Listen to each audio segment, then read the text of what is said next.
Noong dekada 90, maraming tao ang tumitingin sa China bilang bansang gumagawa lang ng murang produkto. Pero ngayon, ang China na minsang minamaliit ay gumagawa na ng advanced AI, hypersonic missiles, high-speed trains, electric vehicles, at sarili nilang space station. Wow! Pero gaano na nga ba talaga ka-advance ang China ngayon?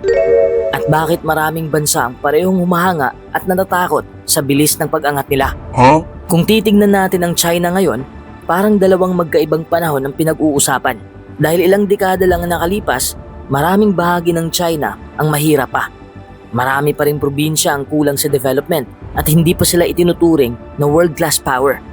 Pero pagkatapos ng economic reforms nila noong late 1970s, unti-unting nagbago ang lahat. Binuksan ng China ang ekonomiya nila sa negosyo at manufacturing. Maraming kumpanya mula Amerika at Europe ang nagpagawa ng produkto sa China dahil mas mura ang labor. Wow! At dito nagsimula ang malaking transformation. Habang ang ibang bansa ay nakafocus lang sa murang produkto, ginagamit naman ng China ang pagkakataon para matuto, para mag-ipon ng pera, para mag-develop ng technology, at para palakasin ang kanilang industriya.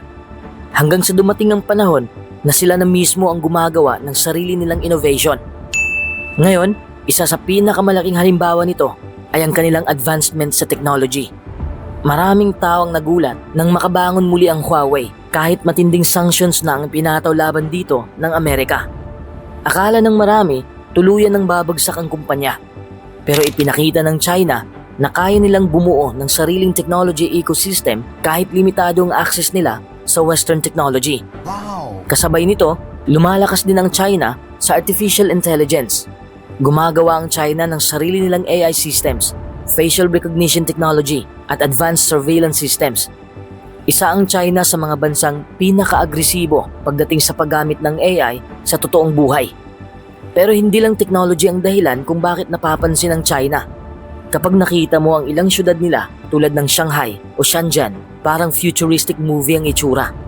Napakabilis ng kanilang high-speed trains, advanced ang transportation systems, at maraming lugar ang halos cashless na dahil puro digital payments na ang ginagamit.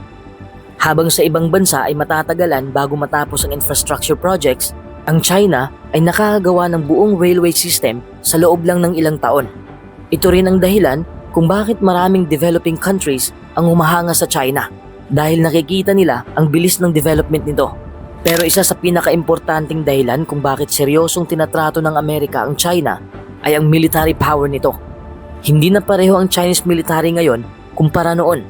Malaki na ang investment nila sa missiles, cyber warfare, advanced drones, stealth fighter jets, at naval power. Partikular na binabantayan ng Amerika ang paglakas ng Chinese Navy sa South China Sea at sa paligid ng Taiwan. Dahil para sa US, isa itong senyales na gusto ng China na maging dominanting kapangyarihan sa Asia at posibleng sa buong mundo. Pero kahit sobrang advanced na ng China, hindi ibig sabihin na wala silang problema. Sa katunayan, may mga seryosong challenges silang kinakaharap ngayon. Isa na rito ang bumabagal na ekonomiya. Meron ding real estate crisis kung saan maraming malalaking housing companies sa China ang nagkaproblema sa utang. Bumababa rin ang population growth nila. Ibig sabihin, posibleng mas kumonte ang working population nila. At malaking problema yon para sa isang bansang umaasa sa napakalaking workforce. Oh no! Bukod pa doon, tumitindi rin ang tensyon nila sa Amerika. Habang lumalakas ang China, mas nagiging alerto rin ang US dahil alam ng Amerika na ang China lang ang bansang may kakayang seryosong hamunin ang kanilang global influence sa technology, economy, at military power.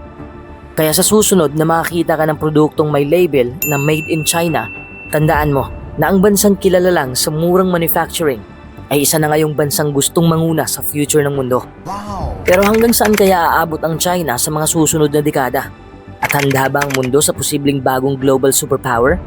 Kung nagustuhan mo ang video na ito, huwag kalimutang mag-like, mag-follow sa Facebook page, isubscribe ang YouTube channel natin, at i-share mo na rin para sa mas marami pang madaling maintindihang analysis tungkol sa mga nangyayari sa mundo.